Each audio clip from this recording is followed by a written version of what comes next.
Good morning. So now I want to continue with harmonic oscillator.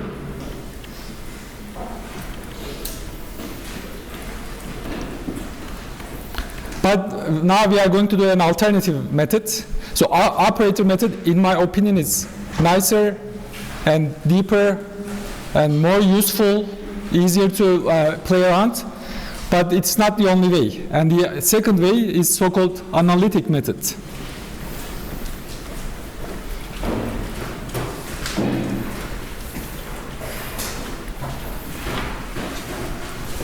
So what do we want to do? We want to solve the Schrödinger equation. That's pretty much everything we want to do in this course and in entire physics, if you want, in any area that's concerned with quantum mechanics.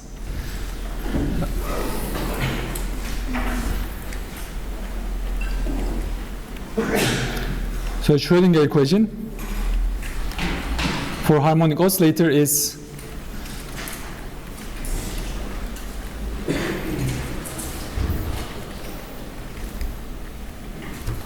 something like this. And typically, like this is also like a standard practice in even research. When you have an equation like this, the first thing you want to do is you want to put it in a nicer form so that you want to make it easier for yourself so that you don't have to carry these ugly factors around. Nobody enjoys them. For this, we want to obtain a dimensionless form.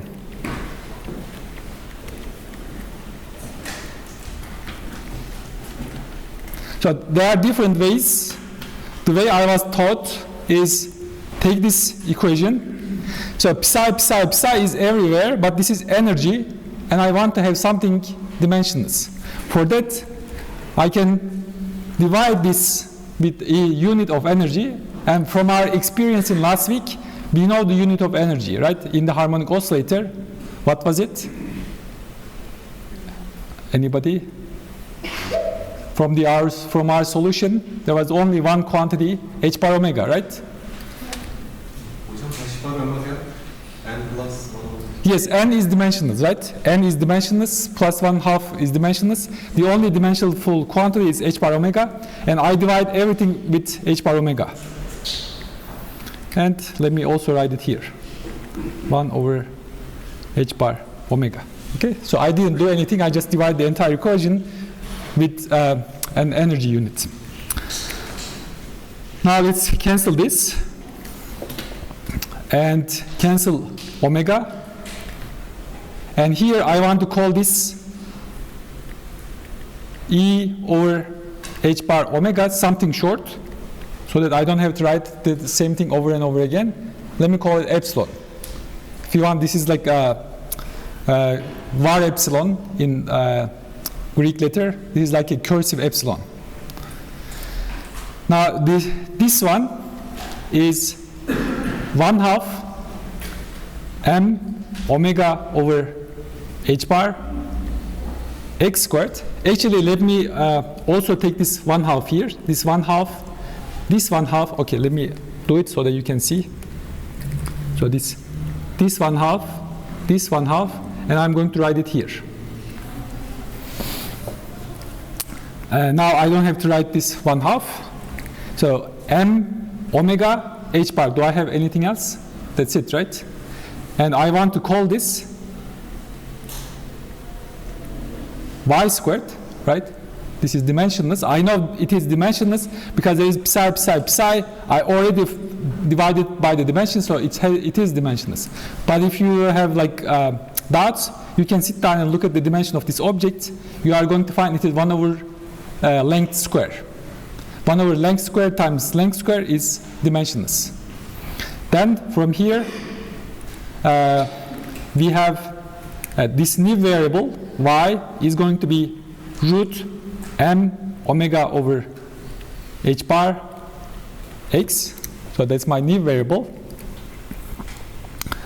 And also, I can do the same thing here. If you can see, this is like h bar over m omega d squared dx squared. And you can see this m omega over h bar is also multiplying this x squared, right? So this m omega over h bar, m omega over h bar, and it is multiplying x squared. So I can identify this with d over d squared over d y squared. Good. Now let's write the equation. The equation is minus d squared dy squared hitting on psi plus I only have y squared is equal to did I call it the epsilon? Let me call 2 times e over h bar epsilon, so that I also don't have to carry around this factor of 2. So this is epsilon. Okay, there's also psi here. I swallowed. And here is psi. Good. A little bit nicer to look at and less to write. Any questions? Now there's like a procedure, right? For any mathematical, yes. Can I ask you the unit of omega? H bar times omega is energy. Unit of omega is 1 over seconds. So in any mathematical calculation, there's like a procedure, right? That's why we like mathematics. You follow the procedure and you don't worry about it. And the procedure just takes you to end. So that's what I'm going to carry out. But while we carry out the procedure, we are also going to learn physics. And the first thing in the procedure is take out the asymptotic form. So let's identify asymptotes. And the way I identify is like as y goes to infinity, right? So this is a constant. This is going to infinity. We can drop this term. Then the equation we need to solve in that limit, so this is the asymptotic solution. So this is going to be d squared dy squared psi is equal to y squared. Typically, I'm not very careful, but the careful people sometimes put not equality because this is like asymptotic relation. Sometimes people put like this asymptotically equal sign. Okay, so this is y squared times psi. But I don't expect you to be careful like that. I myself don't care because I know what I'm doing, and I will try to be careful with my own calculation. Yes. I don't understand why you draw. So because I am trying to get out an asymptotic behavior, and that asymptotic behavior is going to teach me about the solutions, and I'm going to substitute that solution, and I'm going to simplify. At the moment, I don't know anything about this equation, right? So this is just like preliminary. I'm poking the equation to see if it is like jiggling. I'm just playing around. So how can I solve this? Like, I keep saying this. I apologize if it is annoying you, but you typically substitute solutions, right? You substitute and see if it works. If not, you substitute something else. And the thing I know to substitute here is to the form e to the minus a half y squared. Let's substitute and see if it is going to. So if I take the second derivative, it should be y squared times psi. So let's take first derivative, dy. So dy. So exponential is minus a half y squared minus a half times 2y, right? And cancel 2, and there's like a minus y. So this is the first derivative. Now I want to take one more dy. So if I hit the derivative on this function, it is going to give me minus y, right? I know now this is minus a half y squared, one more minus y, it is going to be y squared plus, and then I can hit here e to the minus 1/2 y squared, and this is minus 1. Now I have to be consistent with myself. I said, let's drop epsilon because we are trying to solve asymptotic relations. Then this is -1 constant, this is y squared. Asymptotically, y squared is going to dominate. We can just drop this.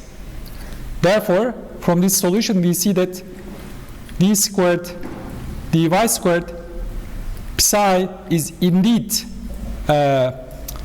y squared psi. So this asymptotic form is consistent. Good?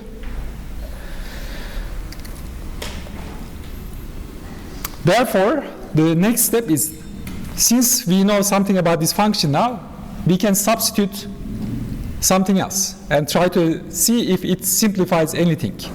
So I can take this psi of y, because I know there is like, okay, let me push down just a little bit. Because I know this asymptotic form is there, and let's say there's also a multiplicative function. And we are going to substitute this and look at the result and think about it.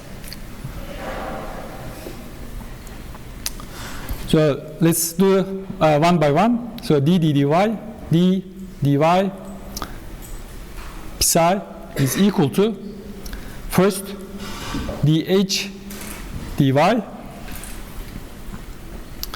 e to the minus a half y squared plus h e to the minus a half y squared minus y, right?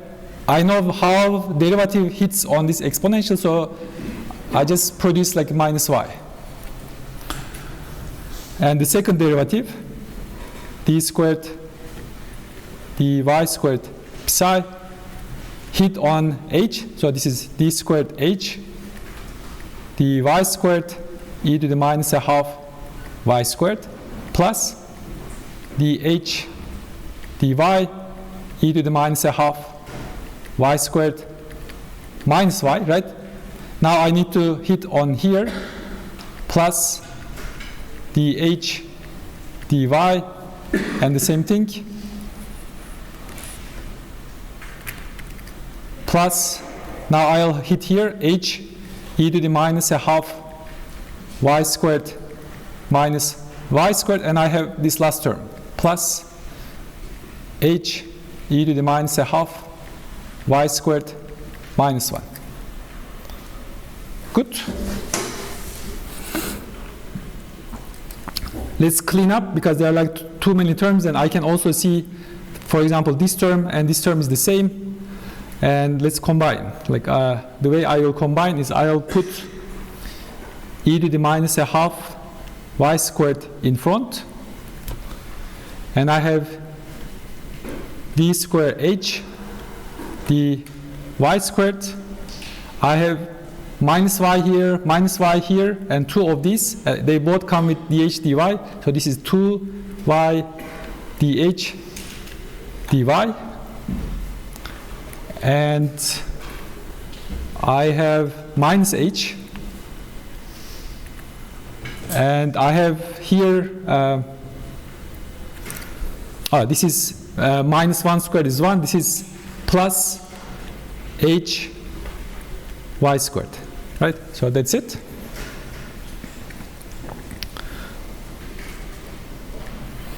And from the equation, right, so our differential equation that we need to solve, so the second derivative plus, or if you want, I can push this, like I can write it like this, so d squared psi dy squared is equal to, I took this here, this is going to be y squared minus epsilon psi. So this is like, in that substitution I have an expression for this. Now I can write an expression for this and I can compare. So let's write also this, y square minus epsilon psi is going to be equal to e to the minus a half y squared minus epsilon and h. Y squared minus and h, okay, good. So this line and this line are identical. And I derive them from one side of the equation and the other side of the equation. So let's clean up. So this cancels, Oh, I also, okay, that's good.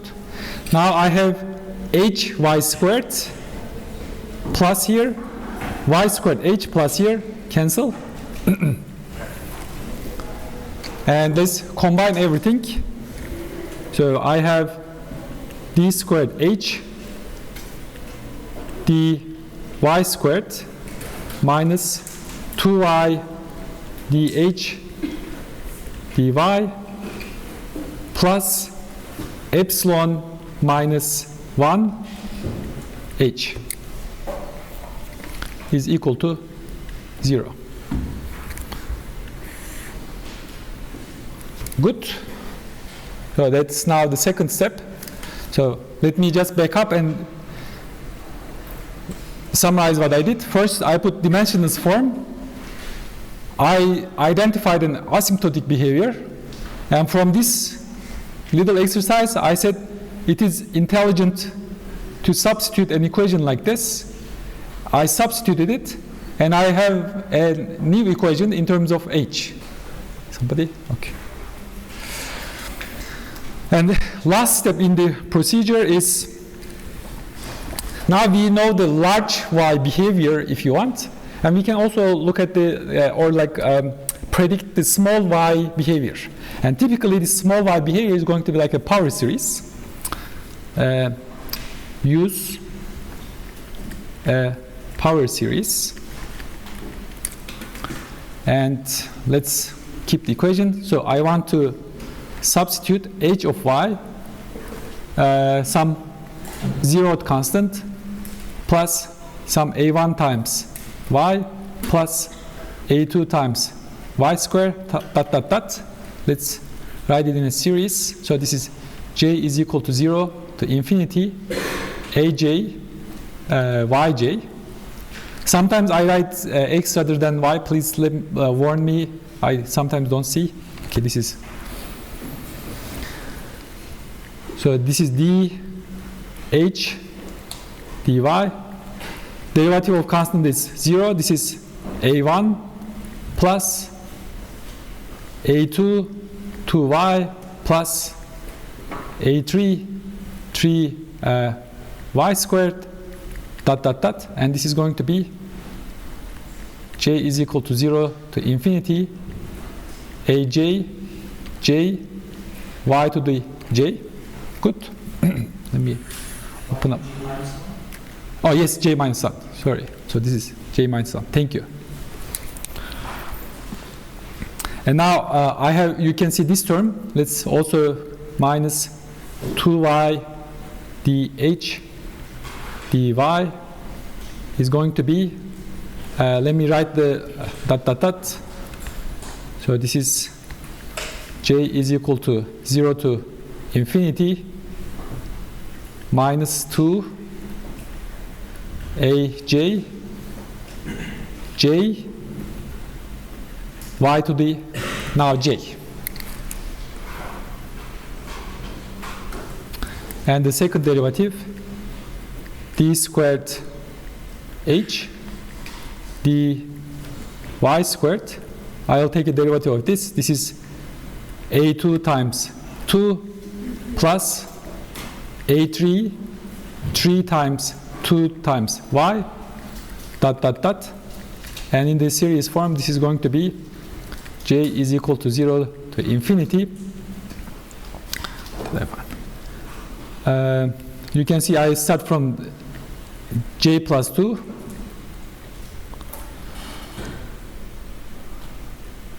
So this is j plus 2 times j plus 1.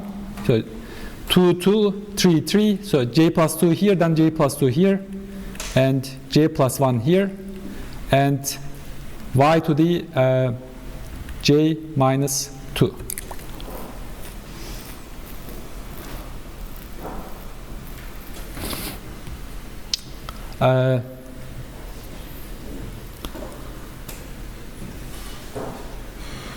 Actually, I can also write it like this. Like rather than starting from 0, I can write, I start from 2, then this is j. So this is also j, and this is j minus 1. And here I'll have y to the j. Y to the, so this is, you can see this is 3, and the power is 3 minus 2, so this is j minus 2. Okay, good. And now I relabel this, so I just copy this equation. And what I want to do is, I want to start j from 0, so that the others all start from j is equal to 0. So then this is j plus 2. Okay, let me try to write a little bigger. Let me write it here so that you can see carefully. So at the moment I didn't do anything, so let me open up space to relabel things. So this is going to be j plus 2, because the first term is j2. Then this is going to be j plus 2. So this is j plus 2, and this is j plus 2 minus 1 is j plus 1. J plus 2 minus 2 is j. Good. Now okay, this is the equation, right? So this is the equation. I have this term. I have this term. And I need to multiply this with epsilon minus 1 times this term. So let's write the equation. So this is j is equal to 0 to infinity. First, now all of them, right? All of them come with x to the y to the j. That was what I was trying to get in the first place anyway. So this is j. And the first one is a j plus 2, j plus 2, j plus 1.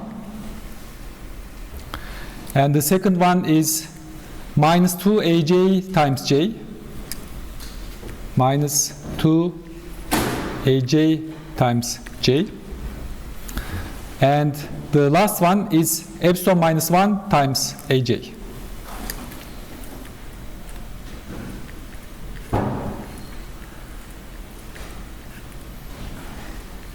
Okay. And we look at this equation and we say that, okay, this equation is correct for any given value of y, right? Any term in the series then should be 0, so that this equation can be true for any value of y, right? Y is a variable. To make this entire thing 0, I need to set this entire thing 0. There is no other way. And then this gives me a j plus 2 is going to be equal to, I have 2 plus 1 minus epsilon divided by j plus 1, j plus 2, aj. Let me check. So this is, okay, I swallowed a j here, so this is 2j, 1 minus epsilon, j plus 1, j, okay, this is correct. And you can see this already separated the solution into two classes. If you start with a0, so suppose a0, I don't know, you can take it 1 and normalize at the end, and it is going to tell you about a2, and it's going to tell you about a4, and your solutions are going to be a0 plus a2 y squared plus a4 y to the fourth dot dot dot, and these are even solutions, right? I didn't assume anything. The result already gave this to me. Even means if you substitute minus y, you get exactly the same thing. Or I can start with a1 is equal to 1, and I can normalize. This is going to give me a3, and this is going to give me a5. Then I have a1 times y plus a3 times y cubed plus a5 times y to the 5 dot dot dot. These are odd solutions. Good.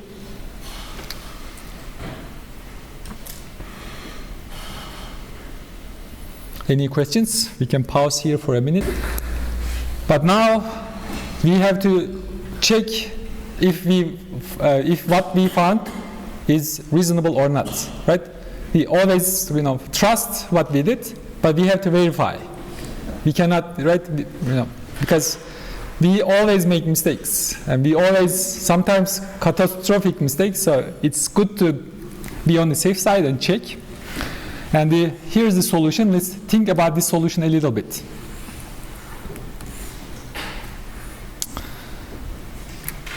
So our beginning point was to look at the asymptotic behavior of things, and we can also look at this result in the same manner. As j goes to infinity, we can ask what this solution is going to give me. And the hope is it's going to give me something sensible.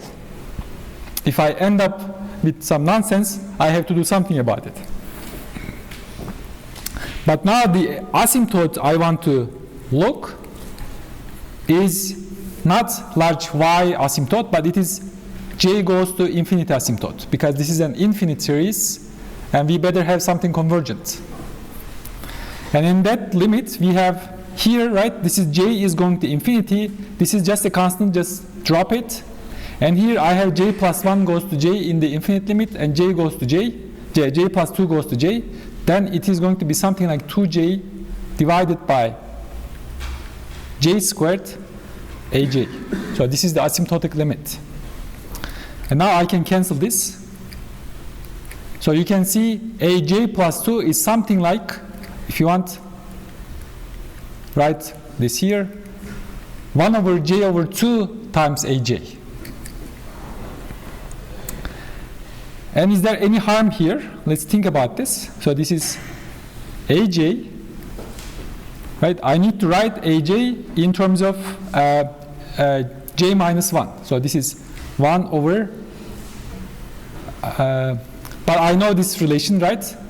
J plus 1 is written in terms of j, then j is written in terms of j minus 2. So, and this is j minus 2 divided by 2. Now I have something like aj minus 2, but aj minus 2 is written in terms of aj minus 4.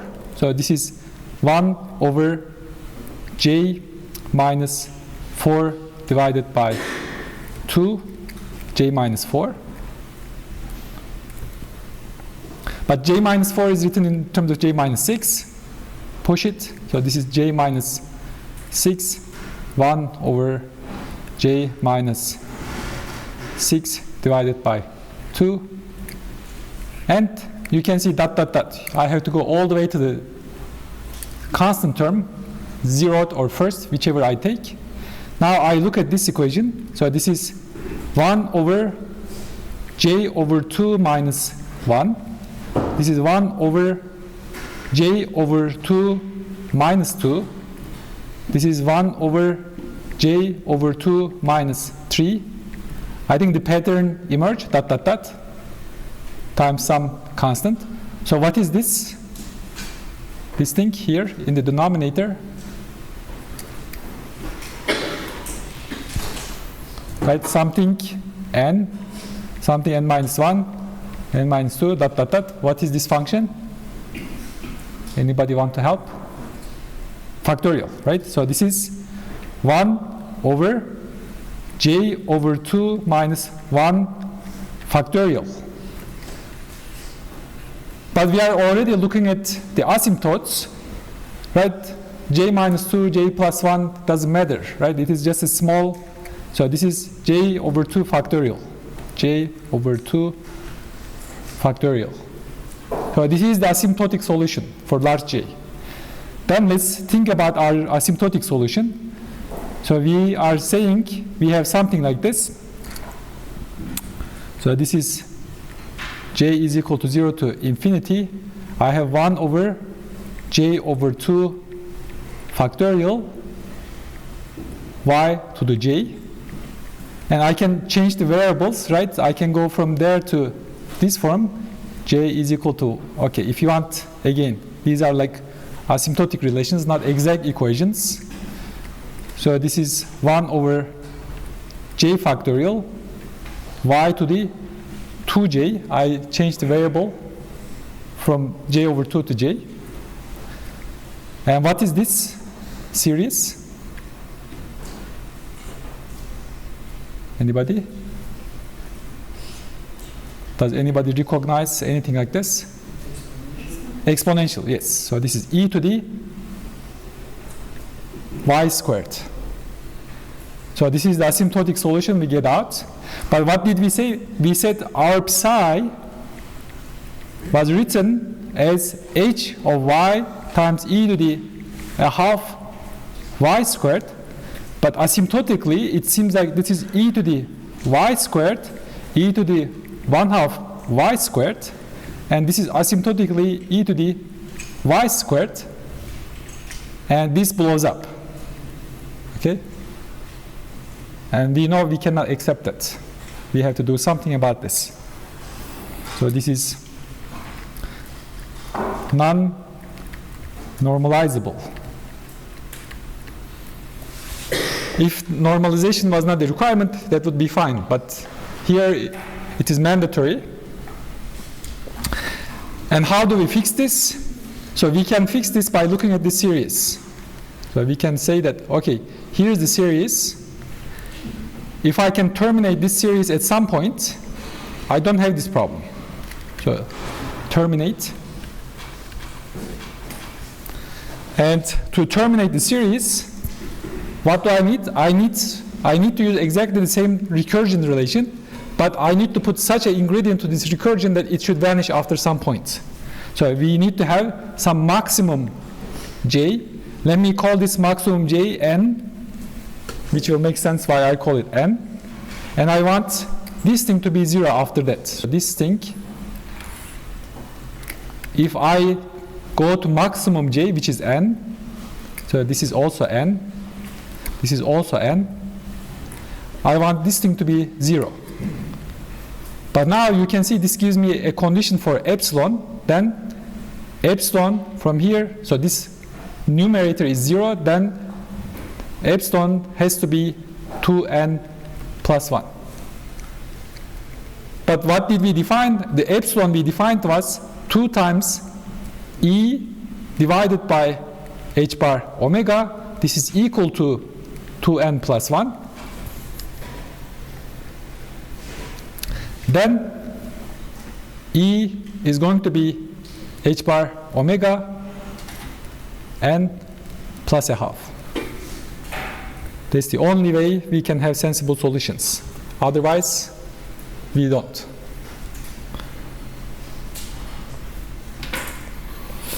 Any questions? Yes? What does having sensible solutions mean? So sensible means it shouldn't, it should, like if I had a solution like this, right? What does this function look like? It looks like... I understand that. What does it mean physically? Physically, like this is like a wave function, right? This psi, so this, where did I write it? So this psi is a wave function. And if I take the absolute value squared, psi squared, there is like Born interpretation. And Born interpretation says it is probability. And if it's probability, it cannot diverge. Otherwise, we cannot use it, okay?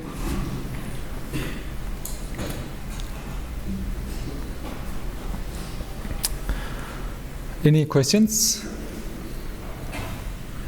I also want to ask, how do we convert the first sum in this case to the other one asymptotic? So this sum? Yes. How So- do it become the alternative? So this sum I just substituted. I changed if you want, I defined like a new summation variable. If you want, I summed over, right, j prime. And whenever I see j over 2, I wrote j. Then there's like j, this is 2j. Okay.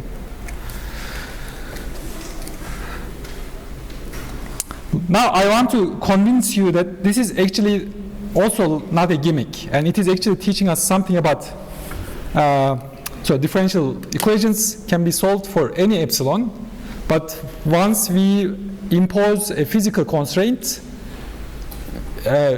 we have this coming out of solution. So let's play with this solution. Let me show you a little bit of pictures.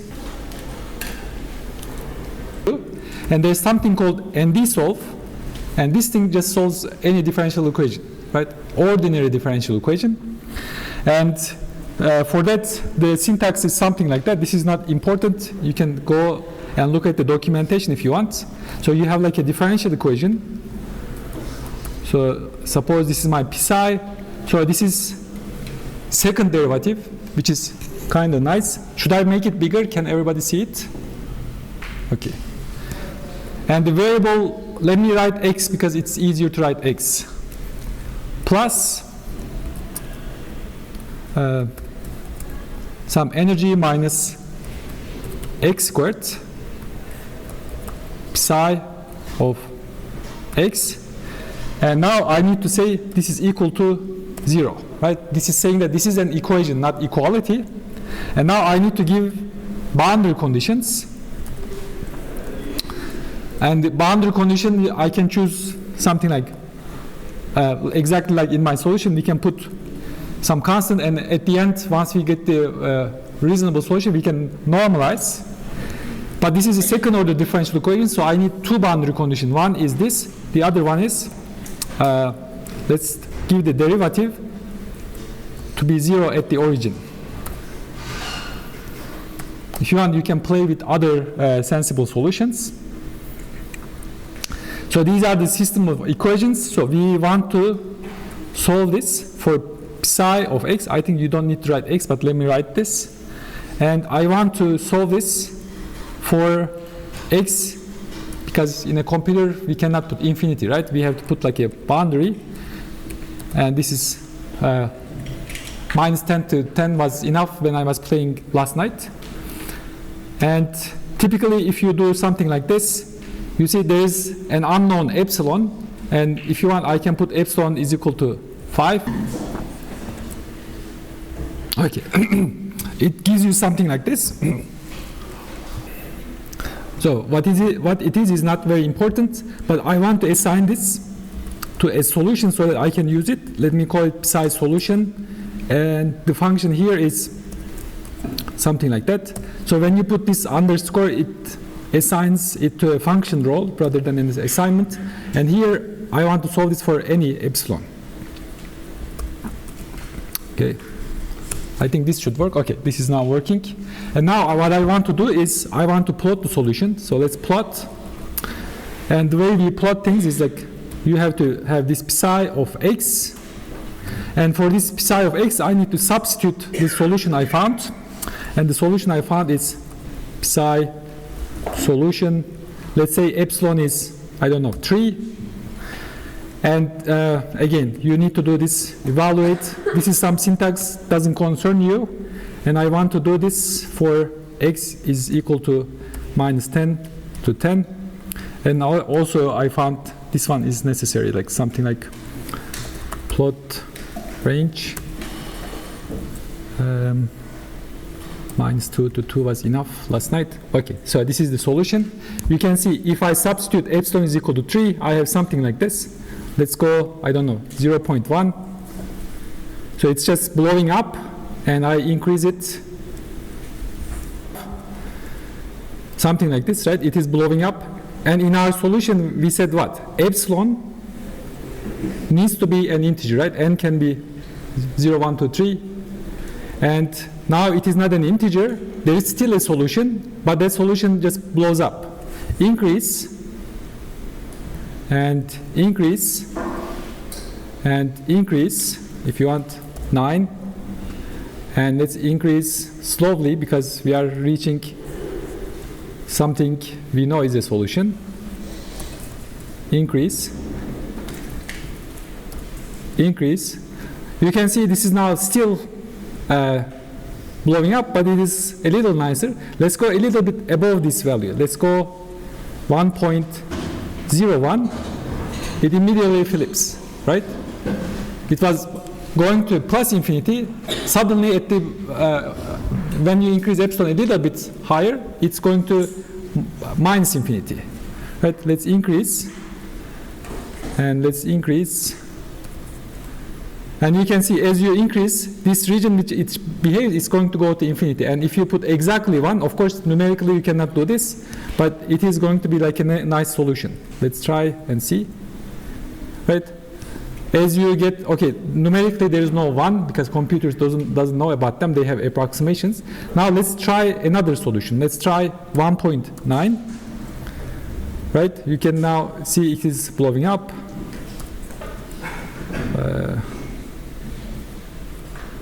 Actually, we need to try 3, right? The next one is 3. And let's try 2.99.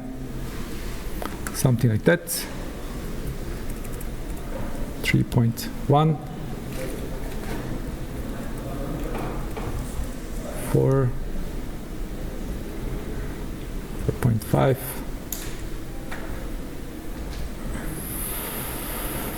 5. Okay. Now you can see there's like a second solution, right? Around 5. And if you go a little bit below 5, 4.9 for example, you just blow up. If you go a little bit above 5, this is 5.01 for example, you just flip in the upper side. Now you know between 5 plus epsilon and 5 minus epsilon, I have an exact solution. I mean, we have solution for any epsilon, but normalizable solutions are only for these special values. So we have 1, 5, right? You can try other things this way. So as an exercise, let me assign you a little bit exercise and then you can think about this. So exercise, use series solution and plot, right? For example, the first one, if you want, you can also normalize. The first one, you can start with a0. This is like a solution times e to the minus a half y squared. A second solution is going to be a1 times y e to the minus a half y squared. What else do I have here? The next solution is, I don't know. Let me forget about these normalization constants. There's like 1 minus 2 y squared e to the minus a half y squared. These are, if you want, this is psi 0, psi 1, psi 2, and plot it. If you plot the first one, you have this nice Gaussian. And let me duplicate. And after this, I'll finish.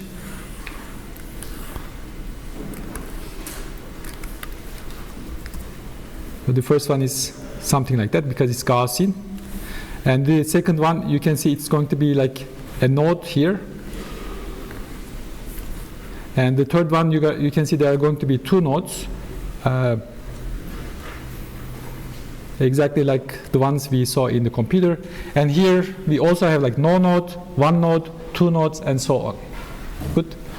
And you can also, as part of your exercise, if you want, so these solutions are well known. This is like psi of n of x is equal to m omega over h bar pi to 1 over 4, 1 over 2 to the n factorial. So these are hn m omega over h bar x. So these polynomials are well known. These are called Hermite polynomials. That's why we were using h for our substitution, Hermite. And there's like this e to the minus a half y squared piece. And the last exercise you need to get is put n is equal to 60 and compare with classical expectations. And what will tell you is like as quantum numbers go to large values, quantum mechanics converges to classical mechanics. Okay, let's take a break.